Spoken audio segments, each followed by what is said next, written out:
नमस्कार दोस्तों, आज हम देखने वाले फुटप्रिंट्स। फुटप्रिंट मतलब पैर के निशान, डॉक्टर प्रदीप आवटे। तो आज ये लेसन का एक्सप्लेनेशन आज हम यहाँ पे देखेंगे। तो यहाँ पे क्या बताया गया, तंत्रज्ञानातून पृथ्वीला प्रदूषणापासून कसे वाचवायचे याची शिकवण देणारी एक विलक्षण विज्ञान कथा है। तो इसमें लेखक ने ऐसा बताया, टेक्नोलॉजी से अपने धरती माँ को पॉल्यूशन से कैसा बचाया जाता है, यही तालीम देने वाली एक विज्ञान की कथा है। ग्लोबल वॉर्मिंगमधून आपल्या धरणी माताला वाचवण्यासाठी, मतलब धीरे धीरे गर्मी बढ़ रही है और उसके वजह से अपने धरणी माता को बचाने के लिए अपन ज़्यादा से ज़्यादा पेड़ लगाना चाहिए। वैयक्तिक वाहनाऐवजी सार्वजनिक वाहतूक व्यवस्थेचा अधिकाधिक वापर करावा। मतलब पर्सनल कोई गाड़ी से कहीं और न जाते हुए अपन पब्लिक ट्रांसपोर्ट का यहाँ पे यूज़ करना चाहिए, मतलब पॉल्यूशन कम होना चाहिए।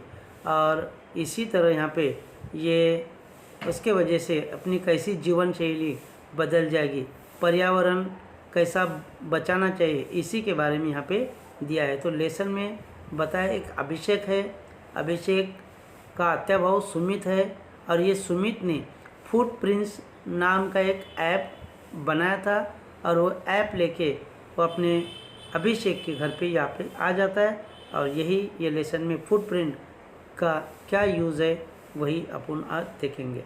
तो मैं हूँ आपका हिवाड़े सर। तो आज देखेंगे अपन। तो दोस्तों, उसके पहले आप मेरे चैनल को लाइक करना है, शेयर करना है और सब्सक्राइब करना है। तो देखेंगे फुटप्रिंट। अभिषेकने दार उघडलं आणि कामावाल्या रेखा मावशी आत आल्या। आल्या आल्या त्यांनी किचनमधील सिंकमध्ये वाट पाहणाऱ्या भांड्याकडे आपला मोर्चा वळवला। तो ये रेखा मावशी अभिषेक के घर पे काम करने वाली थी और जैसे ही वो बेल बजाती है तो अभिषेक डोर खोलता है और वो सीधा रेखा मावशी किचन में चली जाती है और उसके कुछ बर्तन साफ करने के बाकी थे, वो वहाँ पे जाके अपना बर्तन मांजने का काम करती है। अभिषेकला आज उठवायला उशीरच झाला होता। अभिषेक आज थोड़ा पहले से हर दिन की तरह थोड़ा लेट उठा था। क्यों उठा था तो आगे दिया है। काल त्यांच्याकडे सुमित आला होता कानपुरहून। तो सुमित उसका आत्याभाव था। आत्याभाव मतलब फूफी का लड़का। ये कानपुर में रहता था और कानपुर से ये सुमित अभिषेक के घर पे आ जाता है। सुमित म्हणजे अभिषेकचा आत्याभाव। मैं पहले ही बताया, सुमित ये अभिषेक का फूफी का लड़का था। फूफी का लड़का मतलब आत्याभाऊ। तो IIT कानपूरला शिकत होता। काल संध्याकाळी सुमित आल्यापासून गप्पासोबत सुमितच्या लॅपटॉपवर त्याने केलेले नवे प्रोजेक्ट अभिषेक पाहत होता। और कल से सुमित अभिषेक के घर पे मेहमान बन के जब आया था तो उसका वो दोनों में इतना बातचीत चल रहा था, बहुत बातचीत चल रहा था, बहुत बातें चल रही थी। और फिर सुमित ने अपने लैपटॉप के ऊपर एक नया प्रोजेक्ट बनाया था और अभिषेक वही प्रोजेक्ट लैपटॉप में देखता है। त्यामुळे रात्रि झोपायला 2 वाजले और ये उसका जो प्रोजेक्ट जो था सुमित ने जो बनाया था वो प्रोजेक्ट देखते देखते अभिषेक को रात के 2 बज गए थे सोने के लिए। और फिर रात में लेट अगर सोएंगे तो सुबह में जल्दी आँख खुलती नहीं। तो इसी तरह अभिषेक को उठने के लिए थोड़ा टाइम हो गया था। काय होय, तुम्हीच फरशी पुसता आणि तुम्हीच ती घाण करता। हॉलमधून स्नेहलचा आवाज़ आला और ये स्नेहल अभिषेक की बहन। और ये जैसे ही स्नेहल हॉल में आ जाती है तो रेखा मौसी को बताती है, क्या मौसी, आप ही तो लादी साफ कर रही है और आपके पैर के निशान वो फिर से लादी के ऊपर आ रहे हैं। ये रेखा मौसी को काम वाली औरत से स्नेहल ऐसा बोलती है। अभिषेक हॉलमध्ये आला तर रेखा मौसी फरशी पुसत होत्या और ये स्नेहल का आवाज़ सुनने के बाद अभिषेक भी घाई में हॉल में आ जाता है।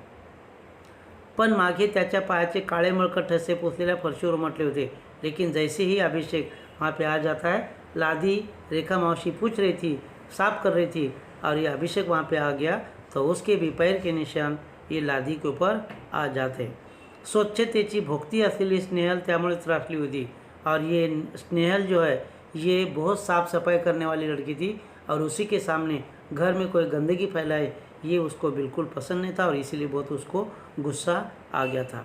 रेखा मावशी बिचाऱ्या वरमल्या होत्या और जैसे स्नेहल रेखा मावशी को पूछते कि आप ही लादी साफ कर रही है और आपके पैर के निशान वो लादी के ऊपर आ जाते, तो ये काम वाली औरत को रेखा मावशी को थोडी शरम लगती है।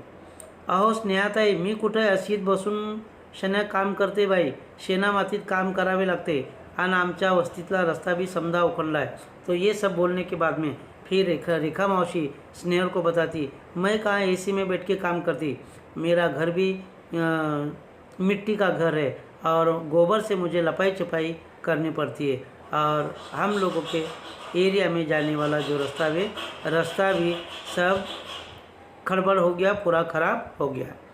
समझी धूल लागली पायसनी और उसके वजह से मेरे पैर में पूरा धूल लगा है और हो सकता है मैं जब लादी साफ कर रही हूँ तो उसके वजह से ये लादी के ऊपर मेरे पैर के निशान फुटप्रिंट्स वहाँ पे उसको दिखाई देते हैं।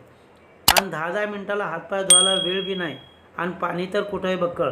और बाद में ये रेखा मावशी स्नेहल को बता देती और बार बार 10-10 मिनट में ही हाथ पैर धोने के लिए मुझे कहाँ टाइम है, मुझे तो 10 लोगों के घर पे जाके काम करना पड़ता है और मेरे घर पे इतना पानी भी नहीं। सॉरी मावशी, खरंच सॉरी, आपण आमच्या मळकट पायाबद्दल। यहाँ पे ये स्नेहल फिर मावशी को सॉरी बोलती। आपण त्याच्या मळकट पायाबद्दल बोललो याचा स्नेहलला कसतरी वाटलं। तिला टाचेला फाटलेली अगदी पातळ झालेली तिची चप्पल आठवली और बाद में स्नेहल को खुद ही उसको शर्मिंदगी महसूस होती है क्योंकि उसको लगता है रेखा मावशी को मैं ज़बरदस्ती बोली। उसके पैर की एड़ियाँ पूरी फट गई थी और उसके पैर में जो चप्पल थी पूरी चप्पल जो थी पूरी पतली हो गई थी। रेखा मावशीच्या खणखणीत आवाजाने सुमित ही जागा झाला आणि हॉलमध्ये आला। तो रेखा मावशी का आवाज़ बहुत भारी था और उसकी आवाज़ से फिर सुमित भी उसकी आंखें खुल गई और तुरंत हॉल में आ गया। सगळा प्रकार त्याच्या लक्षात आला। तेवढ्यात पावडे काकाई आले और ये सब स्नेहल का रेखा मावशी का को थोड़ा बहुत जो झगड़ा चल रहा था, अनबन चल रही थी, उसी टाइम ये उसकी बात समझ में आ गई और उसी टाइम फिर पावड़े काकाई उनके बाजू वाले जो अंकल थे वो भी उनके घर पे आ जाते। आज बाबा आणि पावड़े काका कुठल्याशा कार्यक्रमाला जाणार होते और आज के दिन बाबा, ये अभिषेक के पिताजी और बाजू वाले जो पावड़े काका कहीं और घूमने के लिए जाने वाले थे। स्नेहल ने पावड़े काकांना पाणी दिले। फरशी पुसणाऱ्या रेखा मावशीचं लक्ष पावड़े काकाच्या तळव्याकडे गेले और अपने घर में अगर कोई मेहमान आता है तो घर वाले का फर्ज होता है कि कम से कम उसको पानी दे। तो उसी तरह ये स्नेहल ने भी पावड़े काका को पानी दिया और रेखा मावशी जो फर्शी पूछ रही थी, साफ कर रही थी, उसका ध्यान पावड़े काका के पैर के तरफ चले जाता है। तो पावड़े काका के पैर एकदम गोजिरे गुलाबी तळवा, कुठं चिरण्या नाहीत की काही नाही और फिर पावड़े काका के पैर एकदम साफ सुथरे और एकदम क्लीन थे। एकदम लोण्यागत पाय आहे काकांचा और उनके पैर जो है बहुत एकदम साफ सुथरे थे और एकदम सॉफ्ट थे, कोमल थे। रेखा मावशी स्वतः पुटपुटल्या। त्यांनी स्वतःच्या पायाकडे पाहिले और बाद में रेखा मावशी ये पावड़े काका के पैर की तरफ देख के अपने पैर का कंपेयर करती और खुद अपने पैर की तरफ जब देखती तो उसके पैर पूरे एड़ी फटी थी। माती धूल बसून त्या काळ्या पडल्या होत्या और उसके पैर फट गए थे।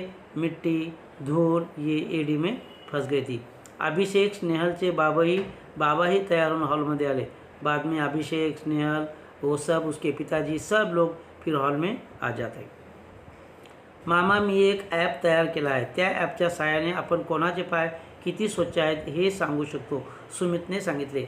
और बाद में फिर ये सुमित अभिषेक के पिताजी को मामा बोलता था क्योंकि उसके फूफी का लड़का था और इसीलिए सुमित ये मामा को बोलता है कि मैंने एक ऐप बनाया और ये ऐप के ज़रिए किसके पैर कितने साफ़ है, किसके पैर कितने गंदे हैं, ये ऐप के वजह से तुरंत मालूम पड़ता है। सुमित, अरे पाय स्वच्छ आहेत की नाही हे सांगायला ॲपची काय गरज आहे? तो ये अभिषेक के पिताजी बोलते हैं, अरे पैर अपने साफ़ सुथरे है कि नहीं ये सब चेक करने के लिए ऐप की क्या ज़रूरत है? वो तो अपनी खुली आंखों से भी दिखाई देता है कि पैर कितने साफ़ है और कितने गंदे। तुम्हा टेक्नॉसॅव्ही लोकांना कशाचंही ॲप करण्याशिवाय काय सुचत नाही की नाही? अरे सगळ्यात भारी ऐप डोक्याच्या कोठीत है। और ये अभिषेक के पिताजी होते कि यार टेक्नोलॉजी का ज़माना है और तुम लोग कुछ भी अगर करना है तो सब लोग टेक्नोलॉजी के ऊपर डिपेंड थे, लेकिन किसी के पैर साफ़ है क्या नहीं, अपने पास दिमाग है, अपने पास आंखें हैं, आंखें से अपन आराम से देख सकते हैं। हे विसरलात की काय तुम्ही? बाबांनी अनाठाई टेक्नोलॉजीबद्दलचं आपली मळमळ व्यक्त केली और ये अभिषेक के पिताजी फिर टेक्नोलॉजी के ऊपर अपनी नाराज़गी महसूस करते क्योंकि उनका टेक्नोलॉजी के ऊपर भरोसा नहीं था। मामा गंमत तर बघूया माझ्या ॲपची, त्याचं नाव आहे फुटप्रिंट। तो सुमित ने जो ऐप बनाया था वो ऐप का नाम है फुटप्रिंट और वो अपने मामा को बताता है, अभिषेक के पिताजी को बताता है कि अपन देखेंगे कम से कम ये ऐप क्या बताता है। असं म्हणत सुमितने आपला स्मार्टफोन काढला और उसी टाइम फिर सुमित अपना फ़ोन निकालता है, स्मार्टफोन निकालता है और फिर उसमें फिर ये फुटप्रिंट का क्या क्या लॉजिक है वो सब लोगों को बताता है। शुरुआत करूया रेखा मौसीपासून। तो शुरू में रेखा मौसी के पैर ही गंदे दिखाई दे रहे थे, तो सुमित बोलता है शुरू में रेखा मौसी के पैर से सुरुवात आपण करेंगे, ज्यांच्या पायाबद्दल स्नेहल दीदी ने नोंदवला होता आक्षेप और इसके पैर के वजह से स्नेहल दीदी ने उसके नारा जाहीर की थी क्योंकि रेखा मौसी के पैर बहुत गंदे थे। स्नेहलचा चेहरा पडला, तिला स्वतःचाच राग आला। सुमितने आपल्या अँड्रॉइड मोबाईलमधलं ॲप उघडलं आणि रेखा मौसींना काही प्रश्न विचारायला सुरुवात केली और बाद में सुमित रेखा मौसी को अपना एंड्रॉयड फ़ोन निकालता है, रेखा मौसी को कुछ सवाल जवाब पूछता है क्योंकि ऐप अगर रहेगा तो उसमें कुछ क्वेश्चन का आंसर लिखना पड़ता है। तो पहला क्वेश्चन, मावशी तुम्हें कुठे राहता? सुमित ने मावशी से पूछा कि आप कहाँ पे रहते? त्या टेकड़ी पल्यार मावशी म्हणाल्या। मावशी बोल रही है सामने जो टेकड़ी दिखाई दे रही है, जो पहाड़ दिखाई दे रहा है, वो पहाड़ के उस पार में रहती हूँ। इथून किती किलोमीटर है और ये यहाँ से कितना किलोमीटर है? तो मावशी बोलती 3 किलोमीटर है। तुम्ही कशा आलात इथपर्यंत? फिर से सुमित उसको आगे का क्वेश्चन पूछता है कि आप यहाँ पे काम करने के लिए कैसे आ गए? गेल्या महिन्यापासून चालतच येत होते, पण आता माझ्या लेकानं एक साइकिल दिली मला। और ये रेखा मौसी बोलती कि पिछले महीने से मैं चल के आती थी, लेकिन अभी मेरे बेटे ने मुझे एक साइकिल दिलाया। साइकिल के ऊपर बैठ के मैं फिर सबके घर घर में जाके साफ सफाई का काम करती हूँ। अशी अजून बरीच माहिती त्यांनी भरली और इसी तरह बहुत सारा क्वेश्चन का आंसर ये सुमित ने अपने एंड्रॉयड फ़ोन में भरा। आठवड्यातून सरासरी किती किलोमीटर फिरते होते?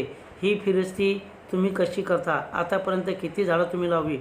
और फिर हफ्ता भर में आप रेखा मौसी कहाँ तक जाती है, कितना किलोमीटर घूमते साइकिल से? और दूसरा क्वेश्चन और एक पूछा कि आपने अभी तक कितने पेड़ पौधे लगाए? ऐसा सुमित रेखा मौसी को क्वेश्चन पूछता है और ये सब अपने मोबाईल में फिलअप करता है।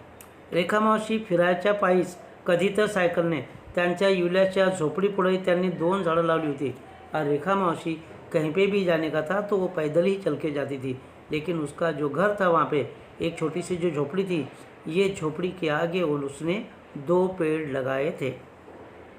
त्यातलं एक लिंबोनीचं होतं, पण एवढी सगळी माहिती सुमित काय घेतोय तेच कुणाला कळेना।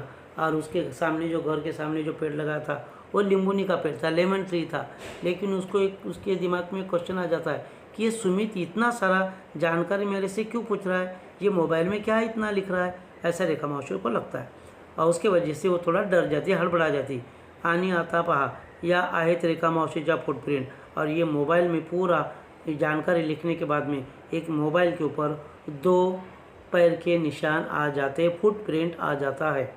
असं म्हणत त्यानं मोबाईलचं कसलंसं बटन दाबलं आणि स्क्रीनवर पाय पुसणीच्या आकाराचा एक निळा चौकोन उमटला और मोबाइल पे एक चौकोन ब्लू कलर का आ जाता है और उसमें फिर रेखा मौसी के 2 पैर के निशान फुटप्रिंट दिखाई देते हैं, अगदी आभाळाच्या निरभ्र तुकड्यासारखा। और ये कांच का जो ब्लू कलर का जो चौकोन था एकदम साफ सुथरा दिखाई देता है। आ वासून पाहत होते आणि त्या निळ्या तुकड्याचा मधोमध 2 पावले उमटली और नीला जो चौकोन था उसमें 2 पैर के निशान दिखाई देते। एकदम चंदेरी वरखात मडलेली आणि खाली अंग्रेजी शब्द मटले अच्छे से पैर के निशान उसमें छप गए थे और उसमें इंग्लिश में लिखा था सिल्वर फुटप्रिंट, मतलब चंदेरी फुटप्रिंट, दी मोस्ट क्लीन फुटप्रिंट्स। और उसके नीचे लिखा था इनके पैर एकदम साफ सुथरे है। वाह, पहिल्याच रेखा मावशीचे पाय चंदेरी आहेत। और फिर सुमित सबको बता देता है कि देखो रेखा मौसी के पैर कितने साफ सुथरे हैं, एकदम स्वच्छ, झऱ्याच्या स्फटिक स्वच्छ पाण्यासारखे। उसके पैर एकदम पानी के माफिक, पानी कितना साफ सुथरा होता है उसके तरह उसके पैर थे। सुमित ओरडला, ह्या भलतंच। रेखा मौसीच्या पायाकडे पाहत पावडे काका म्हणाले, लेकिन पावडे काका का भी इसके ऊपर भरोसा होता नहीं, क्योंकि रेखा मौसी के पैर पहले से ही गंदे थे और पावड़े काका के पैर एकदम साफ सुथरे थे। इसके वजह से पावड़े काका का भरोसा नहीं था कि रेखा मौसी के पैर तो गंदे थे, लेकिन ये फुटप्रिंट में ऐसा क्यों बताया, क्योंकि रेखा मौसी के पैर फुटप्रिंट पे एकदम नीट एंड क्लीन दिखाई दे रहे थे, और यही बात का पावड़े काका का उसके ऊपर भरोसा नहीं था। तो इसी तरह दोस्तों यहाँ पे फुटप्रिंट लेसन नंबर 7 का एक पार्ट अपन यहाँ पे देखा है। सेकंड पार्ट फिर पावड़े काका के पैर, अभिषेक के पैर, उसके पिताजी के पैर, किसके कैसे कैसे पैर गंदे रहते साफ सुथरे थे, वो सेकंड पार्ट में अपन देखेंगे। थैंक यू, धन्यवाद।